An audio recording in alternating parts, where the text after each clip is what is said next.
سب کہا جاتا ہے کہ اس وقت جو ملک کے حالات ہیں، معاشی حالات ہیں، اس میں اسلام آباد میں بہت زیادہ یہ چمگوئیاں ہوتی ہیں کہ جو پکچر حکومت دکھانے کی کوشش کر رہی ہے بیک اینڈ پہ چیزیں معاشی طور پر اتنی اچھی نہیں ہیں۔ کیا حکومت واقعی اس پہ پریشان ہے یا مقتدر حلقے اس پہ بات کرتے ہیں کہ واقعی کہ کس طرح اس مسئلے سے نکلنا ہے، خاص طور پہ جو 2022 کے بعد کی صورتحال پیدا ہوئی تھی؟ ابھی تک ہم اگرچہ ڈیفالٹ کے خطرے سے تو نکل گئے، لیکن ابھی تک وہ ہچکولے کھا رہی ہے وہ معیشت کی کشتی جو ہے۔ دیکھیں، یہاں پہ میں بات کو اس طرح سے جو ہے وہ سمیٹنا چاہوں گا کہ 2017-18 میں تو پاکستان جو ہے وہ ترقی کی طرف گامزن تھا۔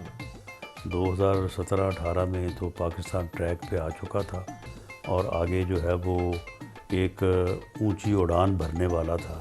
6.2% آپ کا جو ہے وہ گروتھ ریٹ تھا، اور ڈالر جو ہے وہ 107-8 روپے کا تھا، پیٹرول جو ہے وہ 65 روپے لیٹر تھا۔ آپ دنیا کی 24ویں بڑی اکانومی تھے، اور اگلے سال آپ جو ہے وہ G10 میں شامل ہونے والے تھے۔ تو اگر یہ پاکستان کو اور 2 یا 4 سال مل جاتے تو پاکستان جو ہے وہ اپنی ان مجبوریوں پہ قابو پا لیتا۔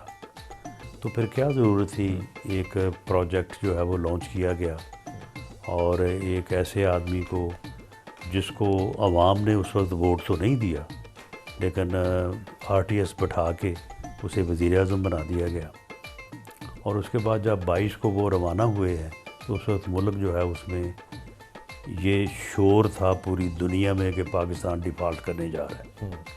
تو اب 22 سے لے کے اب 26 تک یہ 3-3.5 سال جو ہے، اگر یہ ڈیفالٹ نہیں ہوا تو یہ پھر میاں شہباز شریف یا اس کی ٹیم یا اس گورنمنٹ کا ہی کمال ہے۔ لیکن آپ نے ایک کاسٹ پے کی حکومت میں آنے کی، آپ نے جو اپنی سیاسی جو ساکھ ہے جماعت کی اس کو داؤ پر لگایا، مقبولیت دوسری جانب چلی گئی، آپ کو حکومت مل گئی، اور اب آنے والے وقت میں بھی ایک سیاسی جماعت کے طور پہ کیونکہ ملک جب ڈیفالٹ کی طرف جا رہا تھا تو حکومت لینے کے بعد اگر ہم وہ اقدامات نہ اٹھاتے جو ہے وہ جنہوں نے مہنگائی کو جو ہے وہ جنم دیا اور لوگوں کو اس سے تکلیف پہنچی اور لوگوں میں اس سے جو ہے وہ ناراضگی پیدا ہوئی، اگر وہ نہ کرتے تو یہ ملک ڈیفالٹ کر جاتا۔ اور آپ جو ہے وہ سری لنکا ڈیفالٹ کیا اور آپ وہاں پہ کیا حشر ہوا ہے۔ تو ڈیفالٹ کرنے کے بعد جو ہے وہ سری لنکا تو پھر چلو ایک چھوٹا ملک تھا تو وہ یعنی کو اس کی بچت ہو گئی ہے۔ پاکستان تو ایک نیوکلیر اسٹیٹ تھا، پاکستان کا تو حشر ہو جاتا ہے۔ رانا صاحب یہ بتائیے، اس لیے یہ جو ہے وہ مشکل فیصلے کرنے پاکستان کی بقا کے لیے ضروری تھے، اور اب آہستہ آہستہ ہم ان چیزوں سے نکل آئے ہیں۔ اب اگر پولیٹیکلی بھی ہم جو ہے وہ یہ چیزیں جن کا جو ہے وہ کسی نہ کسی انداز سے جو ہے وہ کوشش ہوتی رہتی ہے کہ انسٹیبلٹی جو ہے وہ لائی جائے، اگر یہ کوششیں ہٹ جائیں، اور جس طرح سے میں نے پہلے بات کی ہے کہ اگر تمام سیاسی جماعتیں جو سیاست انہوں نے پاکستان میں کرنی ہے، کوئی کہیں اور باہر جا کے تو نہیں کرنی، تو اگر پاکستان کے لیے یہ میثاق استحکام پاکستان پہ اکٹھے ہو جائیں تو ان کی بھی جو ہے وہ نیک نامی ہو جائے اور پاکستان بھی جو ہے وہ آگے بڑھ جائے۔ رانا صاحب یہ تاثر ہے کہ میاں نواز شریف، جو کہ اگر ان کی گفتگو سنی جائے خاص طور پہ پولنگ ڈے پہ جو انہوں نے ایک پولنگ اسٹیشن پہ میڈیا سے گفتگو کرتے ہوئے کی، جیسے وہ جب الیکشن ہو رہے تھے فروری 2024 کے، کہ وہ پرائم منسٹر بننے کے خواہش مند بھی تھے اور امیدوار بھی تھے، لیکن جو انتخابی نتائج تھے یا جو بھی سچویشن بنی اس کے بعد وہ بیک فٹ پر آئے اور انہوں نے فیصلہ کیا کہ وہ پرائم منسٹر نہیں بنیں گے، اور انہوں نے پھر ایک جو مریم نواز صاحبہ پنجاب میں اور شہباز شریف صاحب وفاق میں، اس بات میں کتنی حقیقت ہے کہ میاں نواز شریف جو ہیں یہ انتخابات اور اس کے بعد جو کچھ ہوا وہ اس سے خوش نہیں ہیں؟ نہیں، خوش ہونے سے مراد یہ نہیں ہے کہ وہ پارٹی سے خوش نہیں ہے، یا جس طرح سے لوگ اس بات کو ایک ٹرن دیتے ہیں کہ جی شاید وہ ناراض ہے۔ نہیں، ایسی کوئی ناراضگی نہیں ہے۔ اگر پنجاب میں PMLN کی گورنمنٹ بنی ہے اور مریم نواز صاحبہ چیف منسٹر بنی ہے، ان کی آشیرواد، ان کی خوشی اور ان کی اپروول سے بات۔ لیکن میاں نواز شریف صاحب PM بننا چاہتے تھے؟ جی بالکل بننا چاہتے تھے، لیکن یہ ان کی بات پہلے سے دو ٹوک تھی کہ اگر پی ایم ایل این کی اکثریت نہ ہوئی تو وزیر اعظم میں نہیں بنوں گا، اگر کولیشن گورنمنٹ ہوئی تو پھر میں وزیر اعظم نہیں بنوں گا۔ تو وہ کیونکہ پھر ہمیں اکثریت نہیں مل سکی، تو میاں شہباز شریف صاحب بھی میاں نواز شریف کی تائید، اپروول اور ان کی منظوری کے بعد ہی وزیر اعظم بنے۔ تو بنیادی طور پہ وہ وکٹری سپیچ بھی اس میں تھوڑا سا ڈیلے آیا، یعنی میاں نواز شریف صاحب شاید نتائج کچھ اور توقع کر رہے تھے، اور نہیں دیکھیں، نتائج کی توقع ہر کوئی جو الیکشن لڑتا ہے وہ تو اپنے جیتنے کی توقع ہی کرتا ہے نا۔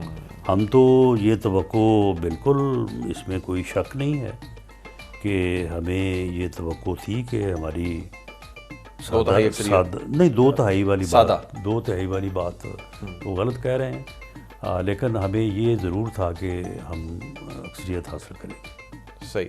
تو آپ جن اتحادیوں کے ساتھ آپ نے حکومت بنائی، اس وقت پاور شیئرنگ کا ایک فارمولہ آیا کہ پہلے 2.5 سال ہم کر لیں گے، اگلے 2.5 سال آپ کر لیں گے۔ اب وہ پہلے 2.5 سال تو آنے والے ہیں، کیا پیپلز پارٹی؟ ایسا کوئی فارمولہ نہیں تھا۔ اچھا، ایسا کوئی فارمولہ نہیں تھا؟ بالکل۔